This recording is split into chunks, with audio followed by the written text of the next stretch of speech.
Hi all, ಎಲ್ಲರೂ ಹೇಗಿದ್ದೀರಾ? ಎಲ್ಲರಿಗೂ ಮಹಾಶಿವರಾತ್ರಿ ಹಬ್ಬದ ಶುಭಾಶಯಗಳು. ನಿಮ್ಮನೆಯ ಮಹಾಶಿವರಾತ್ರಿ ಹೇಗೆ ಹೋಗ್ತಾ ಇದೆ? ಇನ್ನು ನಮ್ಮನೇಲಂತೂ ಚೆನ್ನಾಗಿ ನಡೀತಾ ಇದೆ. ಇನ್ನು ನಾವು ಚಿಕ್ಕ ವಯಸ್ಸಲ್ಲಿದ್ದಾಗ ಶಿವರಾತ್ರಿ ಬಂದರೆ ನಮ್ಮಮ್ಮ ನಮ್ಮ ಅಜ್ಜಿ ಮನೆಗೆ ಕರ್ಕೊಂಡು ಹೋಗೋರು. ಅಲ್ಲಿ ಏನಪ್ಪ ಅಂದರೆ ಜಾಗರಣೆ ಇರ್ತಾಯಿದ್ರು. ನಮ್ಮ ಮಾವ ಫ್ರೆಂಡ್ಸ್ ಎಲ್ಲ ಬಂದು ಗೇಮ್ಸ್ ಆಡ್ತಾಯಿದ್ರು, ಹಾಡು ಹಾಕ್ಕೊಂಡು ಡ್ಯಾನ್ಸ್ ಮಾಡ್ತಾಯಿದ್ರು, ದೇವ್ರ ಭಜನೆ ಮಾಡ್ತಾಯಿದ್ರು. ಅದೆಲ್ಲ ನೋಡೋಕ್ಕೆ ಒಂಥರ ಖುಷಿಯಾಗಿತ್ತು ಆಗ.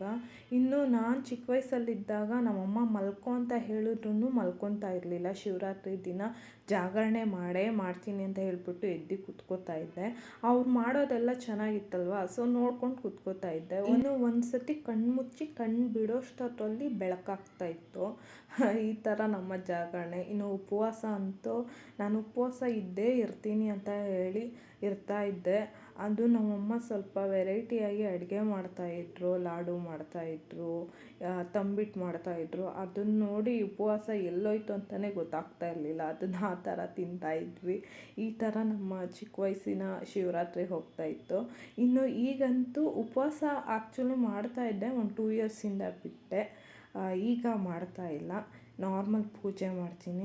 ಇನ್ನು ನೀವು ಚಿಕ್ಕ ವಯಸ್ಸಲ್ಲಿ ಹಠ ಮಾಡಿ ನಿಜವಾಗ್ಲೂ ಜಾಗರಣೆ ಮಾಡ್ತಾಯಿದ್ರಾ? ಇಲ್ಲ ನಂತರ ಅರ್ಧಕ್ಕೆ ಮಲ್ಕೊಂಡು ಬೆಳಗ್ಗೆ ಎದ್ದೇಳ್ತಾ ಇದ್ರಾ? ನಿಮಗೆ ಶಿವರಾತ್ರಿ ಅಂದರೆ ಏನೇನು ನೆನಪಾಗುತ್ತೆ ನನಗೆ ಹೇಳಿ.